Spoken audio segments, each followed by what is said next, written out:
আমরা এখন আছি ফেনী জেলার ছাগলনাইয়া উপজেলায়। এই উপজেলার বন্যার ভয়াবহতা কেমন ছিল এ বিষয়ে আমরা জানবো আজকের পত্রিকার ফেনী জেলার ছাগলনাইয়া উপজেলা প্রতিনিধি আমাদের শেখ কামাল ভাইয়ের মাধ্যমে। শেখ কামাল ভাই আমাদের জানাবেন যে এই এলাকার বন্যার ভয়াবহ অবস্থা কেমন ছিল। শেখ কামাল ভাই, যদি আপনি বলতেন যে এই এলাকার বন্যার ভয়াবহ অবস্থাটা কেমন ছিল। ধন্যবাদ আজকের পত্রিকাকে। এই এলাকায় বন্যার ভয়াবহতা আসলে বর্ণনা করে শেষ করা যাবে না। আমার যে বয়স এখন 48 বছর চলে, এই 48 বছর বয়সে আমি কখনো এমন বন্যা দেখিনি। আমরা ধরেন 90 বছর 100 বছর বয়সী লোকদের সাথেও কথা বলেছি, ওনারা বলছে যে শুধু আমাদের আমল না, আমাদের বাপদাদার আমলেও এরকম ভয়াবহ বন্যা দেখি নাই। টানা বৃষ্টি ছিল ঠিক আছে, কিন্তু টানা বৃষ্টির পাশাপাশি যে ভারত তাদের যে ডম্বুর বাঁধ, ওই বাঁধসহ সকল খালের মুখে তাদের বাঁধ আছে, এই স্লুইস গেট আছে, ওই সমস্ত সব গেট এবং বাঁধ ওরা খুলে দিয়েছে, কেটে দিয়েছে। আর এর ফলে যেভাবে ফানি ভয়াবহভাবে দেখা দিয়েছে আমাদের এই অত্র অঞ্চলে, কখনো আমরা বন্যার সঙ্গে পরিচিত ছিলাম না। এই অঞ্চলের পুরো এলাকা পানির নিচে তলিয়ে গেছে, একতলা দোতলা বিল্ডিং পর্যন্ত পানির নিচে তলিয়ে গেছে। এই এলাকার মানুষ, এই এলাকার পশু পাখি সব দেদারসে ওরা যেভাবে মারা গেছে। আর অসহায় অবস্থায়, পানিবন্দী অবস্থায় হাজার হাজার মানুষ মানবেতর জীবনযাপন করেছে। আর আমাদের এখানে বিদ্যুৎ ব্যবস্থা এবং মোবাইলে যোগাযোগ ব্যবস্থা কোনো কিছুই ছিল না, রাস্তায় তো যোগাযোগ ছিলই না। আমরা পুরোপুরি দেশ থেকে বিচ্ছিন্ন একটা দ্বীপের বাসিন্দার মতো ছিলাম।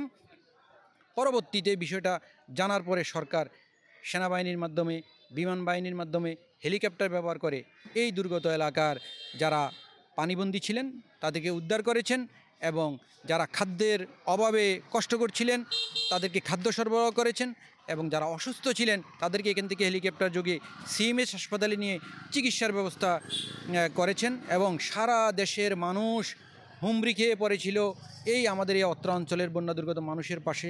আমরা সারা দেশের মানুষকে এবং সরকারকে আন্তরিক ধন্যবাদ জানাচ্ছি যে এত সুন্দর ভাবে ওনারা আমাদের সেবা দিয়েছেন, আমাদেরকে উদ্ধার করেছেন, এবং এখনও তারা আমাদের যারা খাদ্যের অভাবে রয়েছেন তাদেরকে খাদ্য সরবরাহ করেছেন। আর আমাদের এই অঞ্চলের যেহেতু বন্যা ছিল না, বন্যা না থাকার কারণে এই অঞ্চলের মানুষ মাটির ঘরে বসবাস করতে অভ্যস্ত ছিল। আপনারা গেলে দেখতে পাবেন মাঠে যে যত মাটির ঘর ছিল সকল মাটির ঘর একদম নিচে বসে গেছে। তারা একদম নিঃস্ব হয়ে গেছে, তাদের কোনো কিছুই নেই, কোনো মালামাল তারা উদ্ধার করতে পারে নাই। যার ফলশ্রুতিতে আরও ভয়াবহ অবস্থা দেখা দিয়েছে। আর এর পরবর্তী বন্যার পরবর্তী পরিস্থিতিতে রাস্তাঘাটের যে বেহাল দশা, রাস্তাঘাট চলাচলের অনুপযোগী হয়ে পড়েছে, মানুষের ঘরবাড়ি সম্পূর্ণ ব্যবহার অনুপযোগী হয়ে পড়েছে। মানুষ এখন কঠিন দিশেহারা হয়ে পড়েছে যে কিভাবে তারা এই পরিস্থিতির সামাল দিবে। পাশাপাশি দেখা দিয়েছে বিভিন্ন রোগ আর পানিবাহিত রোগ। এই রোগের ফলে হাসপাতালগুলিতে আপনারা গেলে দেখবেন যে উপসে পড়া ভিড়, দ্বিগুণ তিনগুণ রুগী হাসপাতালে ভর্তি হয়ে চিকিৎসা সেবা নিচ্ছে। স্বাস্থ্য ব্যবস্থা বলতে গেলে মানে আগে থেকে অনেক ভালো। আগে ধরেন একটা টোকেন নিয়ে আমাদেরকে দোকানে পাঠিয়ে দিত, এখন আমরা সরাসরি ওইখান থেকেই ওষুধটা পেয়ে যাচ্ছি। সরকারি যে আমাদের এই চিকিৎসার যে অধিকার, এই 5টি মৌলিক অধিকারের মধ্যে এটা একটা। তো এখন আমরা যখন এই ওষুধটা পেয়ে যাচ্ছি আমাদের এই অনেক উপকার হচ্ছে। আমরা মধ্যবিত্ত ফ্যামিলি হিসেবে আমাদের জন্য এটা আমরা খুবই উপকৃত।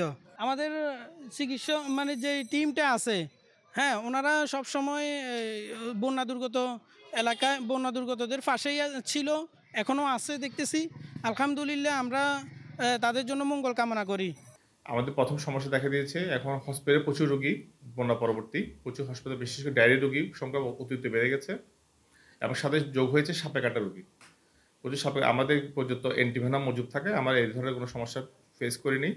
এখন বন্যা শেষ, এখন সমস্যা দেখা দিয়েছে বিশেষ করে কিছু কিছু এলাকা ভিত্তিক আউটব্রেক হচ্ছে। বন্যা আউটব্রেকের জন্য ডায়রিয়া রোগী বেড়ে গেছে, আর বিশেষ করে চর্মরোগ, বাচ্চাদের চর্মরোগ বেড়ে গিয়েছে। আমরা এখন বিভিন্ন মোবাইল টিম করেছি এবং প্রত্যেকটা কমিউনিটি ক্লিনিকে আমরা ওষুধ দিয়েছি, ডায়রিয়ার ওষুধ দিয়েছি, এবং বাচ্চাদের জন্য চর্মরোগের ওষুধ দিয়েছি।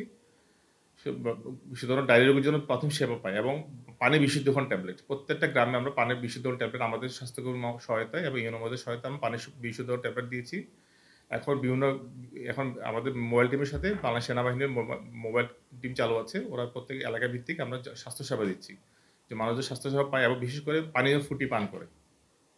আমরা এই পর্যন্ত প্রায় 8,000 রোগীকে এই 1 সপ্তাহে 8,000 রোগীর সেবা দিয়েছে বহির্বিভাগ, অন্তর্বিভাগের সেবা দিয়েছে প্রায় 2,000 অধিক।